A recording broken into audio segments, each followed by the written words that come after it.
Que bênção. Então vamos convidar a igreja para abrir a palavra do Senhor mais uma vez, o Evangelho do Senhor Jesus, o Evangelho de Marcos, capítulo de número 16, versículos 14 a 18. Eu faço uma releitura desse texto na tradução Almeida, revista atualizada, para compartilhar com a igreja dentro de toda a temática que nós estamos caminhando, uma jornada muito preciosa, com o nosso lema, o Evangelho que conhecemos, vivemos e pregamos. E ontem o Senhor trouxe esta palavra ao meu coração, eu fui até a hora que cansei, à noite, e aí hoje continuei. Glória a Deus. Então, o que anotamos, queremos compartilhar com a igreja, em nome de Jesus. Marcos capítulo 16, versículos 14, agora sim, ao 18. Finalmente, apareceu Jesus aos 11, quando estavam à mesa, e censurou-lhes a incredulidade e dureza de coração, porque não deram crédito aos que o tinham visto já ressuscitado. E disse-lhes: ide por todo o mundo e pregai o Evangelho a toda criatura. Quem crê e for batizado será salvo, quem porém não crê será condenado. Estes sinais hão de acompanhar aqueles que creem. Em meu nome expelirão demônios, falarão novas línguas, pegarão em serpentes, e se alguma coisa mortífera beberem, não lhes fará mal. Se puserem as mãos sobre enfermos, eles ficarão curados. Glória a Deus, glória a Deus. Dificilmente um crente em Jesus, mesmo no início da sua fé, ainda não tenha passado por esta escritura, não tenha lido, ou não tenha ouvido falar sobre ela, uma menção, uma mensagem de tão conhecida que é. Porque aqui está, irmãos, a missão, aqui está o ide de Jesus, glória a Deus. Aqui está uma exposição gloriosa, né, do que representa o Evangelho do Senhor Jesus. Meus irmãos, e a tarefa primordial da igreja é a proclamação do Evangelho. Esse pastor, como é que vai pregar aqui uns 2 anos? Meus irmãos, já está com mais de 2.000 que a igreja prega sobre o Evangelho. Não se preocupe que não vai faltar mensagem, porque tudo concorre, é o Evangelho de Jesus. E lembrei-me de um escritor antigo, de vez em quando a gente recorre a alguma coisa assim das antigas. Eu digo das antigas porque são escritores que, alguns que já dormem com o Senhor, mas tem um precioso, um missiólogo americano, livros maravilhosos sobre plantação de igrejas, missão transcultural, chamado David J. Hessegrave, desculpe o inglês, porque é assim desajeitado. E ele diz uma coisa muito especial, eu creio que anotei, porque os irmãos que depois vão offline, eles às vezes querem anotar também. Então, anotem o que esse servo do Senhor disse. Ele disse assim: a missão primária da igreja, e portanto das igrejas locais, é proclamar o Evangelho de Cristo e reunir os crentes em torno de igrejas locais, onde podem ser edificados na fé e tornados eficazes no serviço, e assim plantar novas congregações no mundo inteiro. Meus irmãos, lembrei-me dessa declaração tão simples, tantas coisas preciosas que ele escreve, mas eu pensei essa para introduzir a mensagem, porque ele fala da igreja como essa agência do reino.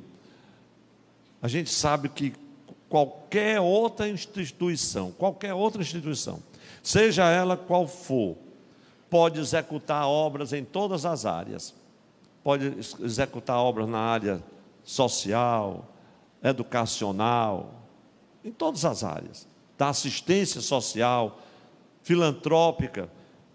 Entretanto, nós sabemos e temos convicção que, exceto a igreja do Senhor Jesus, nenhuma outra instituição tem a missão que a igreja tem, a missão de proclamar o Evangelho de Jesus.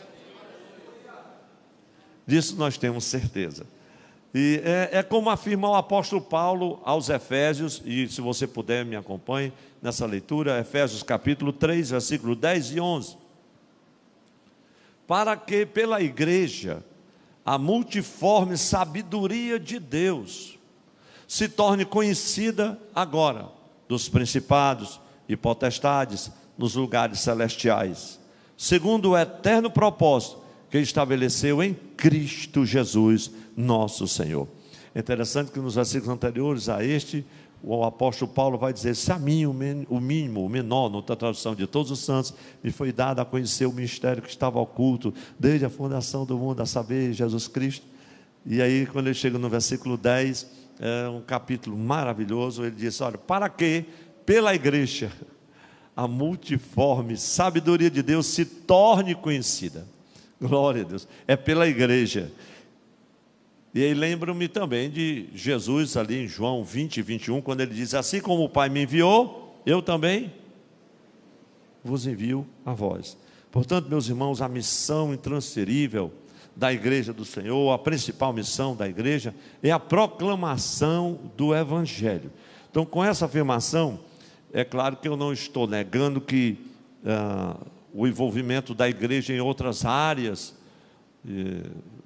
não é viável, não é lícito, não, de maneira alguma. Mas estamos dizendo que o destaque principal é a proclamação do Evangelho. A finalidade primeira da sua existência é a proclamação do Evangelho. Portanto, ide. Glória a Deus. Então, o Senhor trouxe ao meu coração alguma coisa ligada à sublime tarefa da missão da igreja, da evangelização. Daí o tema da mensagem de hoje: a sublime tarefa da evangelização. Quem pode dizer amém? Amém. E o Senhor trouxe ao meu coração, eu vou destacar 3 aspectos somente principais. Como diz os estudiosos mais do nosso tempo, é bom uma mensagem só de 3 tópicos. O problema é que os 3 tópicos se transformam em não sei quantos, e aí você tem um pouco de paciência. Glória a Deus. Eu quero apresentar somente 3 aspectos. Primeiro aspecto: o que é evangelizar?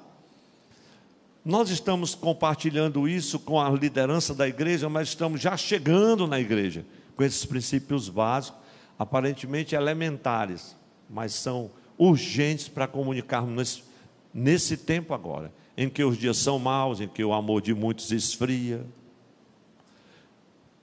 Aquilo que está acontecendo, e nós sabemos de que Paulo advertiu a Timóteo dos dias trabalhosos. Nós estamos conscientes disso. Então, o que é evangelizar? E aí isso me fez lembrar, meus irmãos, do Pacto de Lausanne, lá na Suíça, quando 2.400 líderes evangélicos em torno de 150 nações do mundo inteiro, isso no ano de 1974, eles terminaram aquela conferência definindo o Evangelho. John Stott estava lá naquela liderança, Billy Graham e tantos outros líderes mundiais. Algumas pessoas, quando chegam em determinada idade, assim: você se arrependeria de quê? É claro que se tem uma das coisas que eu me arrependo, é não ter ido para essa conferência.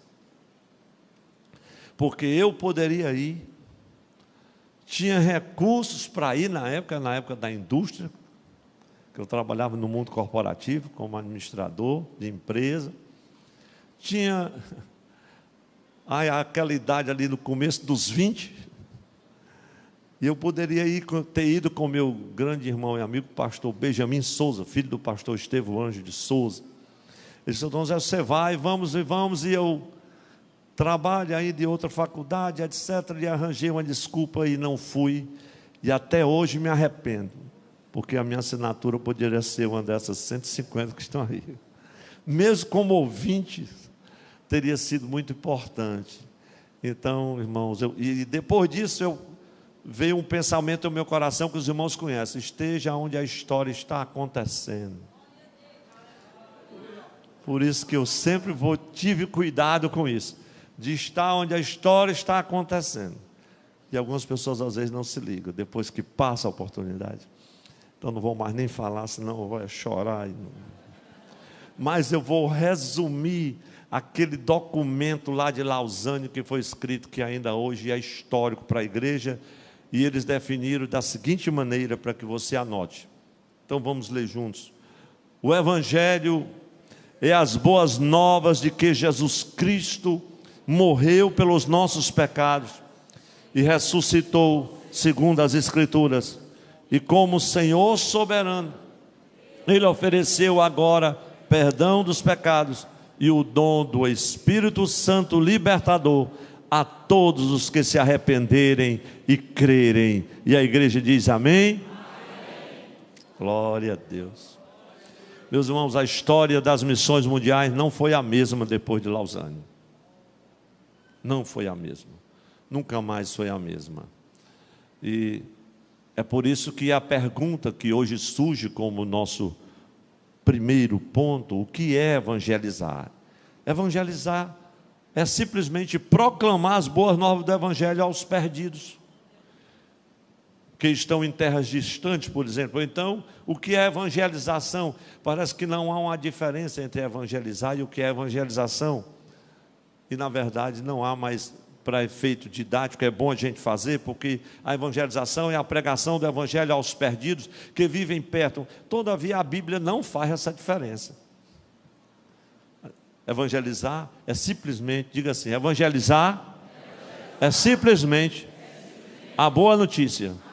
Pregar a boa notícia. Pregar as boas novas. Marcos 16 e 15. Portanto, 16 e 15. Portanto, ide e pregai o Evangelho a toda criatura. Como dizia um querido irmão catedrático pregando lá no interior, ele dizia assim: meus irmãos, prego o Evangelho aqui e alhures. Eu disse: fale um português mais fácil.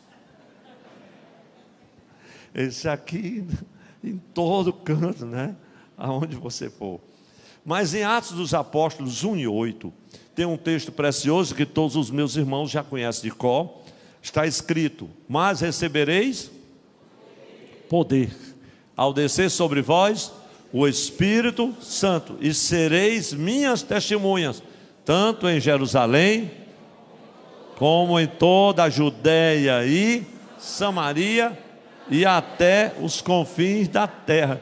Nesse versículo aqui, Jesus oferece, vamos dizer assim, uma espécie de geografia ou espaço para a evangelização. Jerusalém, Judéia, Samaria e até os confins da terra. O mais importante, entretanto, aqui, meus irmãos, é a ação evangelizadora. Que eu preciso dizer que a ação evangelizadora não é gradual. Não, primeiro a gente tem que evangelizar aqui em Jerusalém, depois é que a gente vai fazer missão distante. O negócio é aqui, porque aqui ainda tem muita gente que não aceitou Jesus e a gente não pode investir lá fora. Essa é a cabeça de algumas pessoas, mas não é isso que diz a Bíblia. A Bíblia não diz que a missão ou a ação evangelizadora da igreja é gradual. Ela está dizendo que é simultânea. Veja como é que ele diz: tanto em. A igreja pode repetir: tanto em Jerusalém, como em toda a Judéia e o que mais? Samaria. E até os confins da terra. Então diga para quem está ao seu lado: é só ir. Não vou perguntar para você de novo: você está indo? Não, para não ofender o irmão. A igreja tem uma missão de evangelizar, deve proclamar o Evangelho ao mesmo tempo, tanto aos que estão perto como aos que estão longe. É isso que a Bíblia diz. E é lamentável, meus irmãos, que hoje, infelizmente, algumas igrejas gastem mais tempo e recursos. Eu louvo a Deus que nós não estamos entre essas algumas. Louvo a Deus por isso e estou cuidando para que não estejamos gastando muito tempo e recursos, promovendo congressos, simpósios, etc., que isso não tem nada, não é errado. Mas eu estou falando acerca de missões e evangelização. estão fazendo muito mais isso, investindo muito mais nisso, e muito tempo, e muita viagem, e muito hotel, e muita coisa, do que efetivamente no cumprimento do ID de Jesus. Tem muita gente que vai para isso, mas a igreja não tem um folheto para distribuir. Há tanta gente falando de missões, tanta coisa sobre missões, gente que não faz missão, que não vai ao campo, que não evangeliza, que não testemunha, que não fala de Jesus, está com 10 anos, que não ganha uma alma para Jesus, nem evangelizar. Aliás, tem até medo de dizer, meu Deus, vou ficar por aqui para ninguém nem desconfiar que eu sou crente. E aquele evangelismo pessoal, pastor, não sabe mais nem o que é isso. Infelizmente a igreja está trocando a ação do evangelho em alguns momentos, vamos dizer assim, por uma espécie de discussão, eu nem digo produtiva.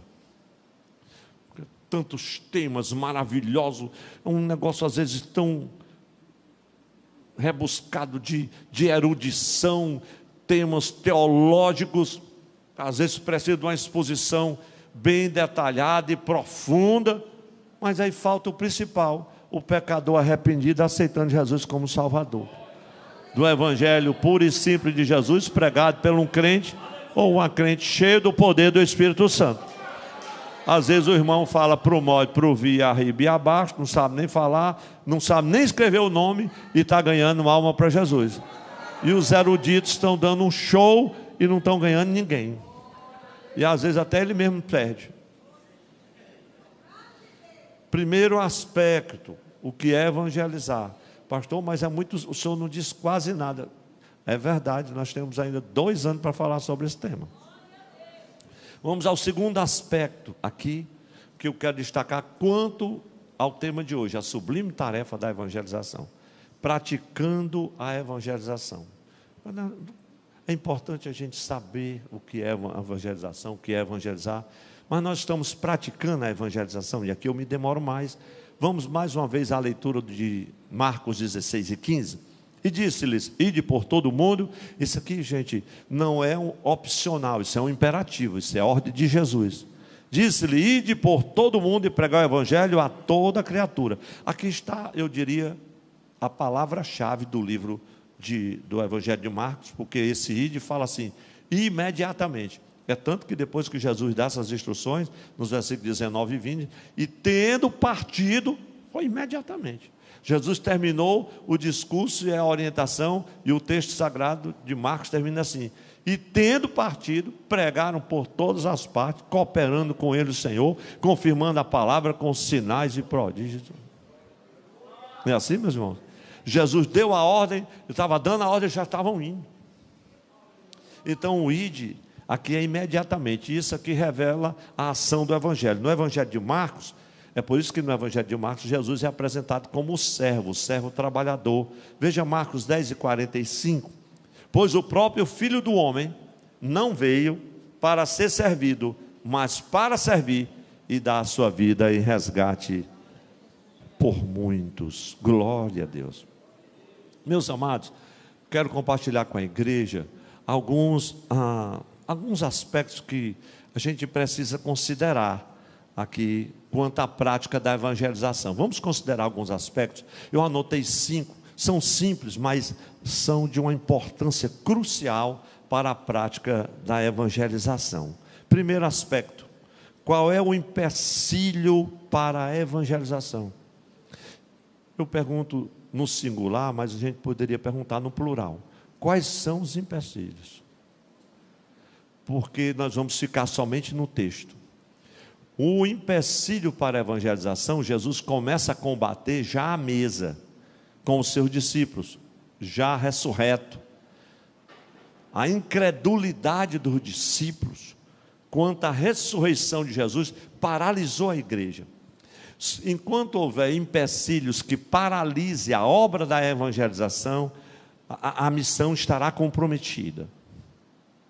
Então você está comigo com a Bíblia aberta, veja o versículo 14 de Marcos 16, porque nesse texto nós vamos encontrar Jesus censurando, o texto diz, censurou-lhes a incredulidade, mas não era somente uma questão de incredulidade, era de dureza de coração. Pastor, mas ele estava tratando com quem? Com os crentes, com os descrentes? Não, é com o crente mesmo. É o discípulo, o pessoal mais chegado que tinha caminhado com ele, que estavam lá cheio de alegria, entusiasmado com o Cristo ressurreto. Ainda tinha gente incrédula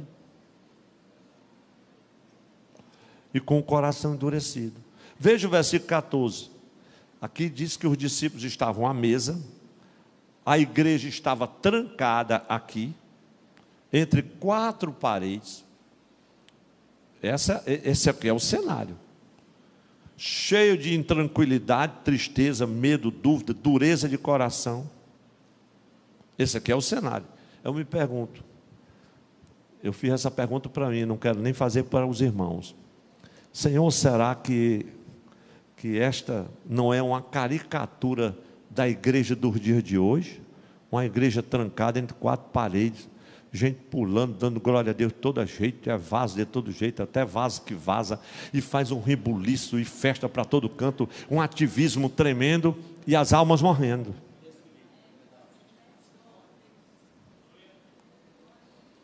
E Jesus, meus irmãos, então aparece aqueles discípulos e censura-lhes tamanha incredulidade. Me chama a atenção aqui o fato, eu sei que eu poderia, o Senhor trouxe uma palavra para o meu coração para pregar nesse texto, mas pelo menos eu dou o tema para os meus pastores que vão pregar também. O que me chamou o fato aqui é que Jesus dá um crédito especial aos que creram. Você observa, veja o versículo 14, versículo 16. Finalmente apareceu Jesus aos 11, quando estava à mesa. Censurou-lhes a incredulidade e dureza de coração. Agora veja, por que ele censurou? A incredulidade, a dureza de coração. Nós estamos no culto de ensino, por isso a gente fala nesse tom. Por que Jesus censurou? Veja, porque, a igreja pode dizer comigo, porque não deram crédito aos que o tinham visto. A causa da censura do Senhor, censura essa motivada pela incredulidade deles e a dureza de coração, é porque eles não deram crédito. Mas eles quem, pastor? Pastor, a gente já está entendendo. Tenha calma com o pastor, porque tem gente que às vezes não entende tão rápido como você. Eles por quê? Porque não deram crédito aos que o tinham visto já ressuscitado. O que o Senhor trouxe ao meu coração é que Ele dá crédito aos anônimos, aos que não são reconhecidos. Dentre aquelas mulheres que foram ao sepulcro, tinha as outras que ninguém sabe nem como era o nome delas, mas estavam lá. Elas viram o Senhor, vieram correndo, nós vimos o Senhor. Aí estava Pedro, estava junto, não acreditaram em nada. Nós vamos lá para ver se a gente vê. Ninguém acredita em vocês não. Aí encontraram ali, meus irmãos, os 2 do caminho de Emaús foram embora, ouviram o depoimento das mulheres, ouviram o depoimento dos outros discípulos que chegaram correndo, ainda foram embora. Aí Jesus dá crédito aos anônimos e repreende os afamados, os reputados, os reconhecidos, os cultos, os sábios. São tudo isso, mas são incrédulos. Não é dura essa palavra? São incrédulos, não creram. Aí Jesus, quem se lembra, Jesus repreendeu Tomé. Tomé, quer dizer que você só acreditou agora que me viu? Vinha cá, Tomé. Ele viu Jesus, não é ele não, pois vem aqui mais perto. Jesus já está lá e ele não está acreditando. Aí Jesus, Tomé, termina dizendo assim: seja crente e não. Eu acho que a gente pode dizer isso para quem está ao nosso lado, que não ofende não. Diga assim: seja crente e não incrédulo.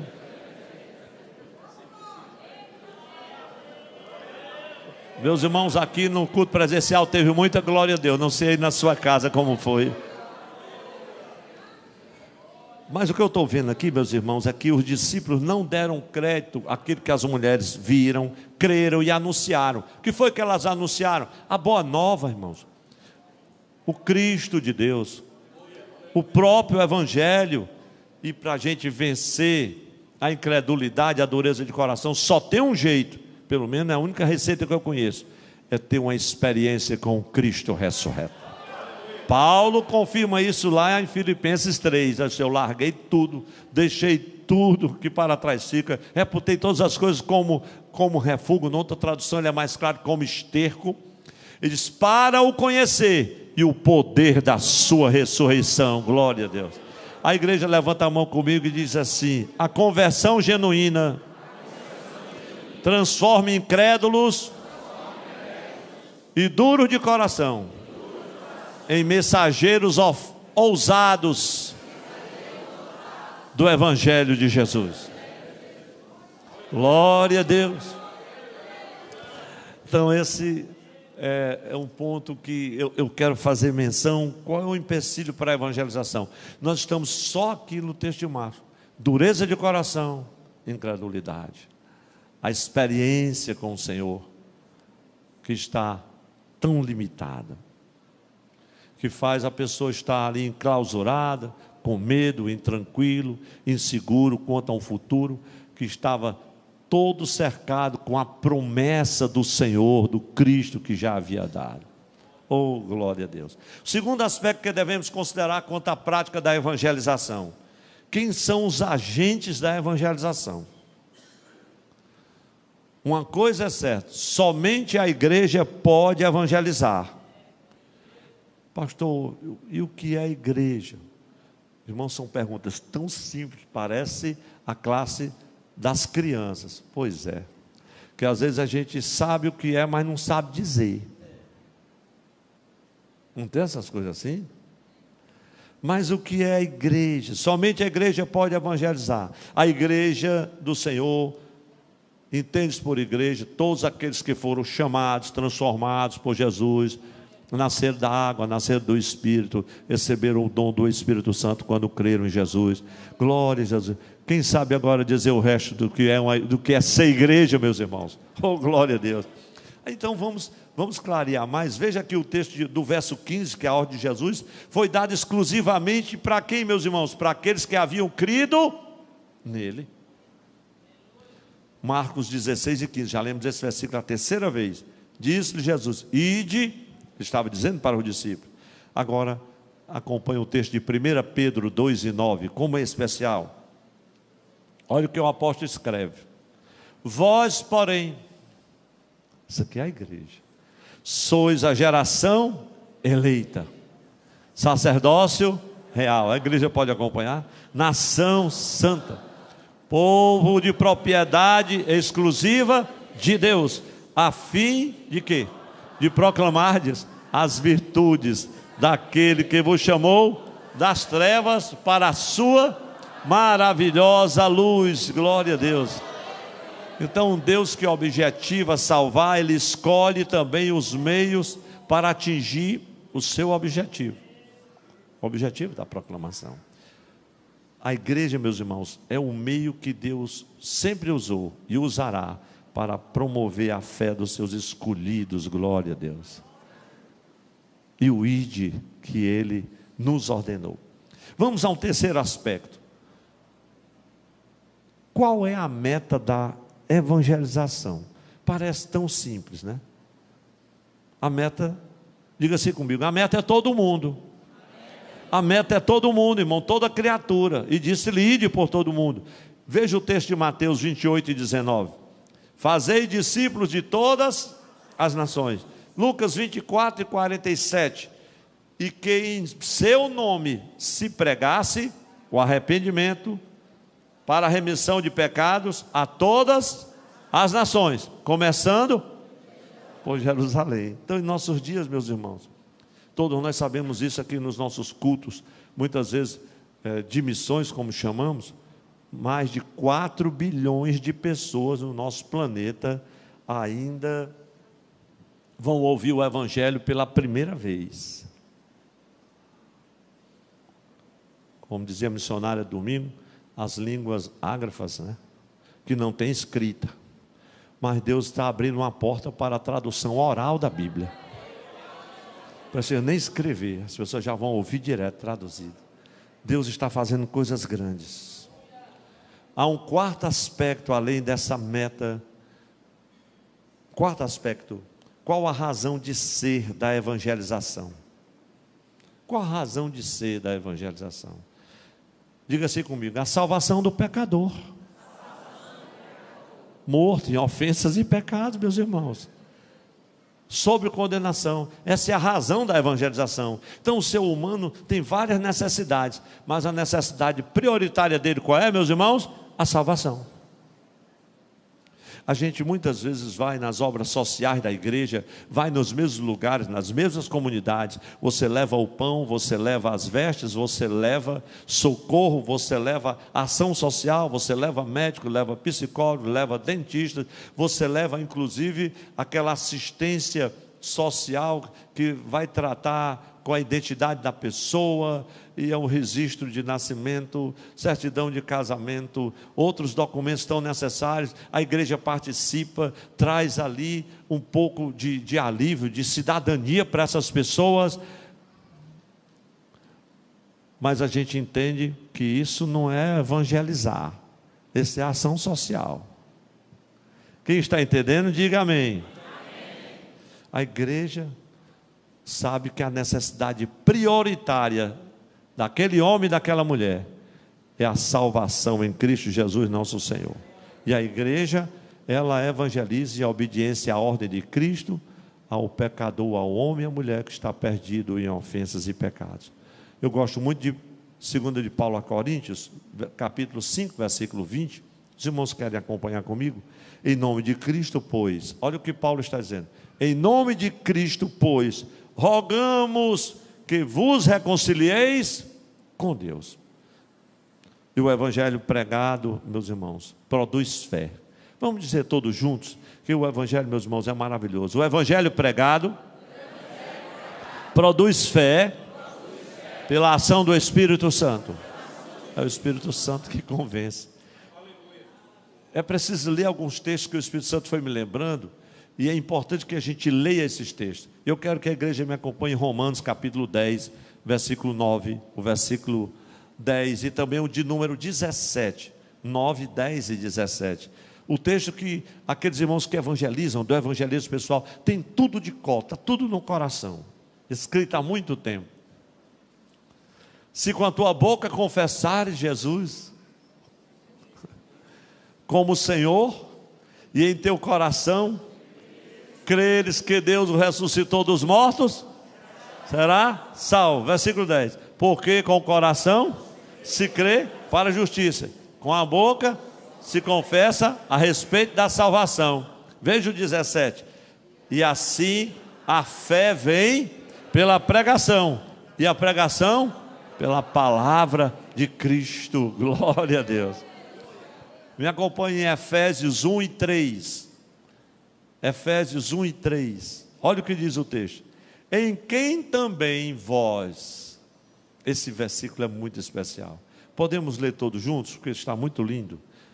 Em quem também vós, depois que ouvistes a palavra da verdade.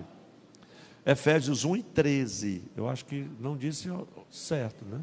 1 e 13. Em quem também vós, depois que ouvistes a palavra da verdade, o evangelho da vossa salvação, tendo nele também crido, fostes selado com o Espírito Santo da promessa. E vale um amém para Jesus. Oh, glória a Deus. A palavra da verdade. O evangelho é a palavra da verdade.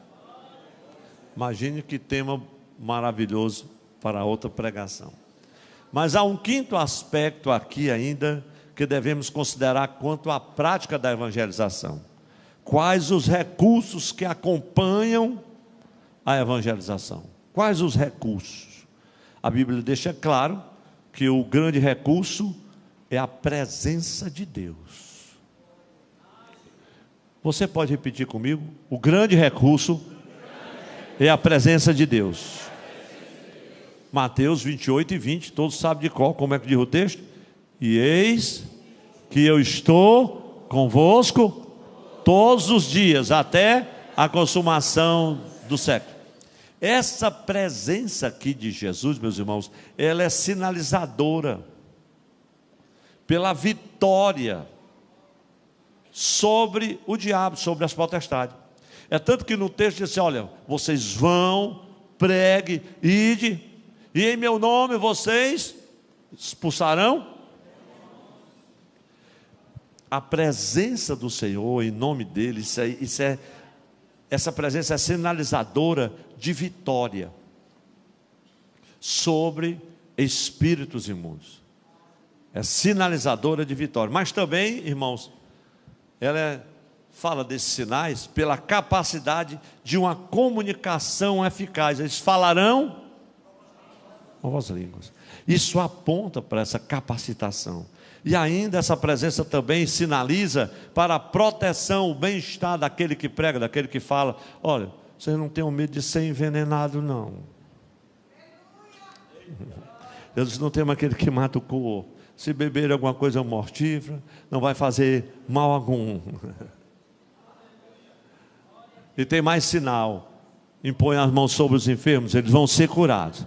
Eu pergunto aos irmãos: Jesus continua curando os enfermos? Continua, meus irmãos? Continua. Diga assim comigo: isto é sinal da presença de Deus. Agora, é maravilhoso saber que estes sinais não se limitaram à época apostólica, como alguns querem nos fazer entender. Não, estes sinais perpassam toda a história da igreja e continuarão, porque diz assim: estes sinais seguirão, vão seguir. Então esses sinais não se limitam. Isso foi que o Espírito do Senhor me fez perceber, que estes sinais não se limitam somente àqueles sinais que Jesus listou. Quais foram os sinais que Jesus listou? Os demônios serão expulsos, se beber alguma coisa mortífera, e porão as mãos sobre os enfermos, e falarão em outras línguas. Não, os sinais não se limitam somente a essa lista aqui, não. Por quê, pastor? Porque Deus é dinâmico. Os sinais não estão circunscritos somente a essa lista aqui, não. Deus pode sinalizar de outras maneiras. Pode ou não pode, meus irmãos? Pode. Deus pode sinalizar de outras maneiras a sua aprovação. Sim ou não? Pode. Você está no culto, está pregando a palavra. Muitos irmãos já viram isso, eu já vi também, e tem experiência. E sem ver nem para quê. Não está nem no contexto da pregação, nem no esboço, não tem nada. Aí você sai do tema, porque Jesus lhe tira, só para acudir uma pessoa que está ali ouvindo e vai precisar de uma palavra específica. Sim ou não, meus irmãos? E algumas vezes, isso não é todas as vezes, algumas vezes, Jesus faz umas coisas que você não me pergunte, porque Jesus é Jesus e é só Ele que faz. Quando o pregador pensa que é Ele, aí é onde está o problema. E por que é que Jesus não faz sempre daquele jeito? Porque Ele só faz do jeito que Ele quer, na hora que Ele quer, com quem Ele quer. Eu me lembro de um culto maravilhoso lá em Juazeiro do Norte, naquela época dos jejuns prolongados e tanta coisa. E naquela noite Deus me usou, foram tantas curas, coisas assim extraordinárias que aconteceu. Quantas pessoas endemoniadas, que eu nunca lutei com tanto demônio da minha vida, que ainda hoje eu estou cansado. Da segunda dos anos 80, do final dos anos 80, e tanto demônio que a gente expulsava, e terminava o culto e ainda ia convidado para as casas para expulsar demônio. Mas numa daquelas noites, foi tão especial, e um dos amados irmãos disse: pastor, que maravilha, eu nunca tinha assistido um culto desse. Deus lhe usou poderosamente, a palavra profética falou, e foi tantas coisas extraordinárias. Pastor, por que é que Deus sempre não lhe usa assim, profecias? Porque o dom não é meu. Não, o dom é do Senhor.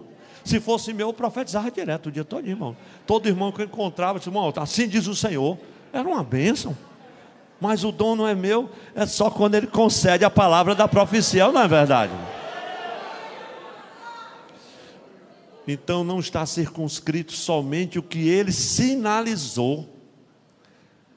E às vezes você está no culto, estava quase 1 hora da tarde, os crentes tudo com fome, e eu nunca esqueci isso, e Deus sinaliza isso, que a presença dEle está ali, e a gente estava cansado mesmo, e eu me lembro, pronto, pastor Messias não está aqui, foi lá no Crato, numa Consadec, o pregador era o pastor Severino, e meio-dia e meia, e o pastor Severino já tinha pregado, aí chegou a notícia da cozinha que tinha havido um problema com a questão do gás e o almoço ia demorar.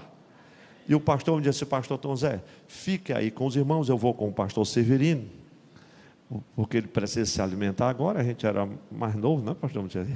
O pastor Severino tinha mais um janeiro, e a gente já vai encaminhando, você fica aí com os irmãos, leve a palavra e ore, enquanto chama para o almoço. Aí eu fiquei, Jesus, o povo todo com fome, já tinha ouvido a manhã todinha de mensagem, e eu fui levar a palavra, e dei uma palavra, e Jesus me disse: eu vou batizar 27 com o Espírito Santo. Aí eu criei coragem e disse assim: irmão, Jesus vai batizar 27. Ô estreito para um pregador, irmão, não faça isso se você não tiver uma convicção plena. Não vai inventar, porque para Jesus batizar à força, como eu vejo uns pregadores aí querendo batizar a gente à força, porque ele disse: dê uma ajudazinha, o vaso aí. Não tem ajudazinha não, então tenha cuidado.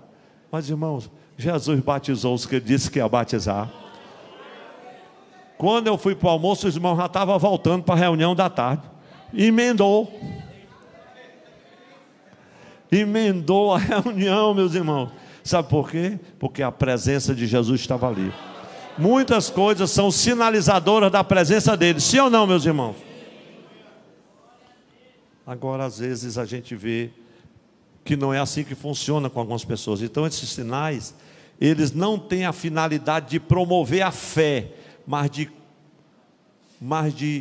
comprovar, confirmar a palavra que está sendo pregada. Amém, meus irmãos? É verdade. Então esses sinais são operados por Deus e não pelos pregadores, não pelos evangelistas.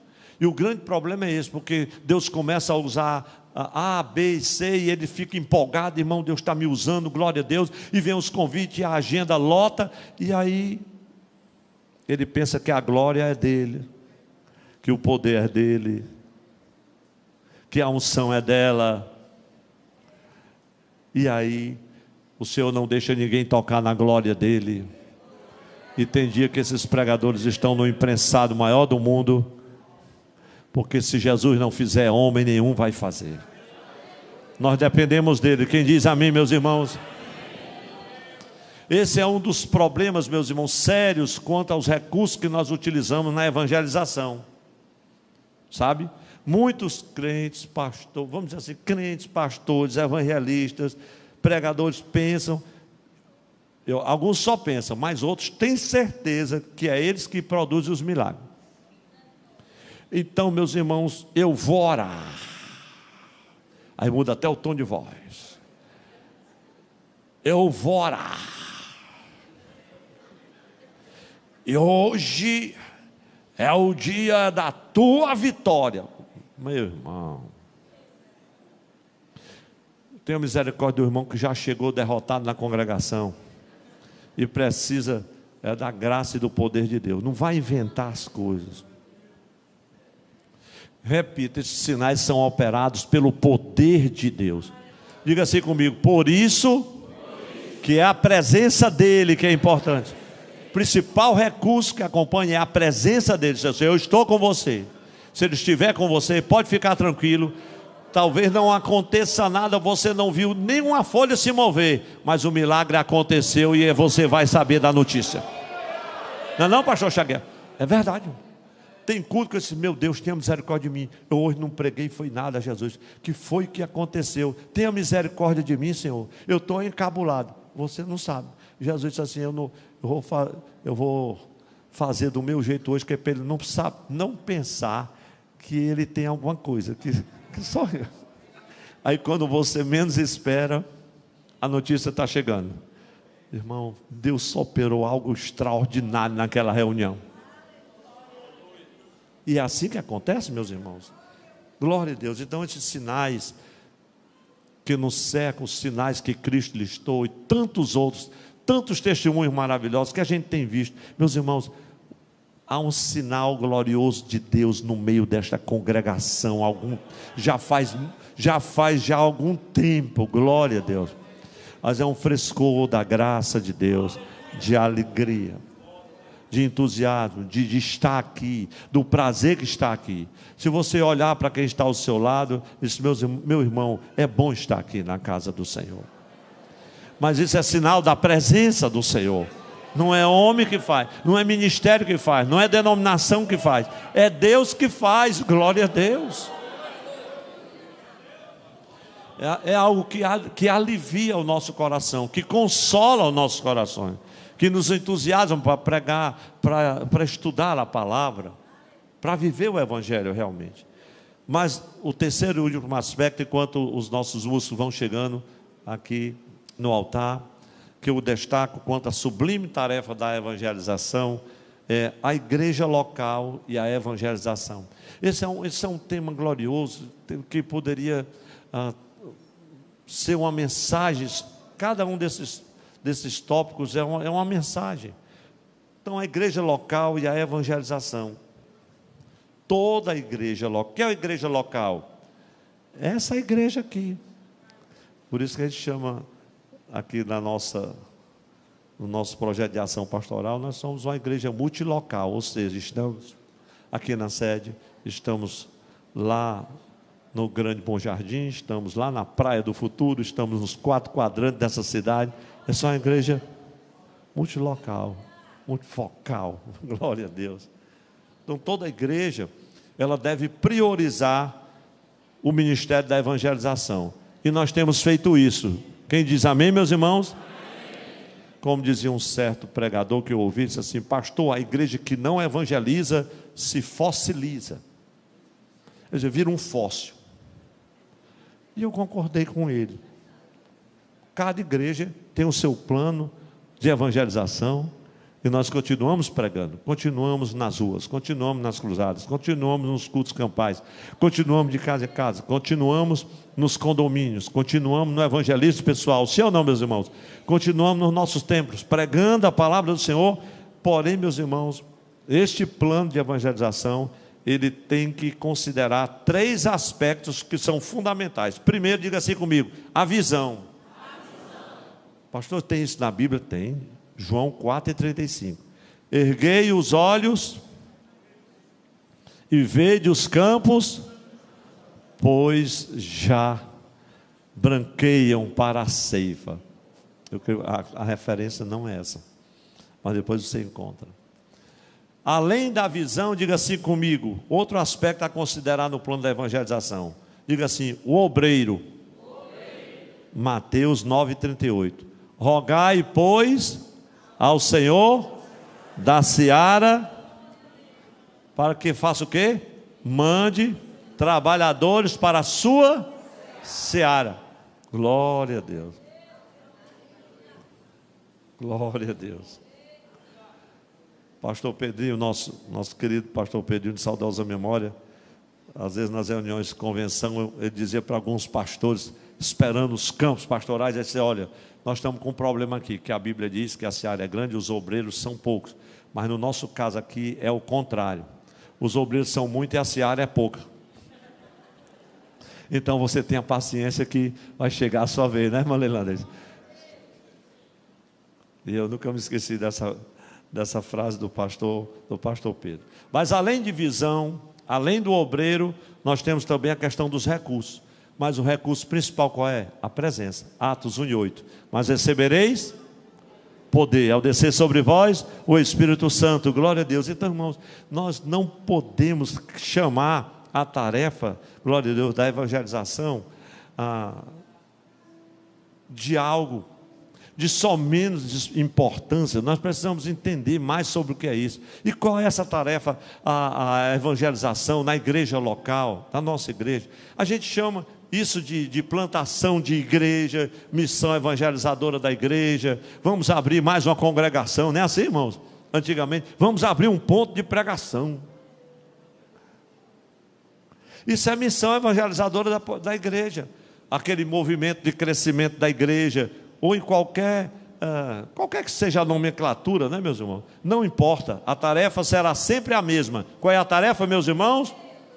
Evangelizar, glória a Deus. É a sublime, intransferível e principal tarefa da igreja do Senhor Jesus. Quem diz amém pode ficar em pé. Glória a Deus. Onde estão aqui os discípulos e discípulos de Jesus que estão firmes com a missão da evangelização? Como disse um certo escritor, e eu digo certo porque não me lembrei mais do nome, a igreja que deixa de ser evangelística, em breve deixará de ser evangélica. A igreja que deixa de ser evangelística, isso é só uma questão de tempo, vai deixar de ser evangélica.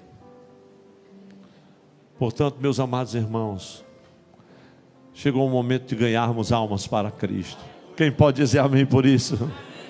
E a gente faz isso através da pregação, faz isso através da oração, faz isso ir na escola dominical, faz isso se importando com vidas preciosas que estão perdidas. E é claro que enquanto nós nos esforçamos evangelisticamente, a igreja está nascendo em algum lugar, em um coração de alguém necessitado e carente. A sublime tarefa da igreja do Senhor, meus irmãos, sublime tarefa da evangelização, é a parte primordial da missão da igreja.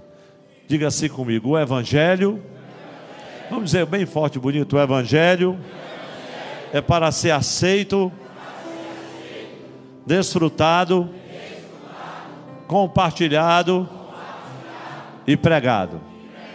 O evangelho que conhecemos, vivemos e pregamos. Saúde pelo menos 2 pessoas e diga assim com muita alegria: vamos viver esse evangelho.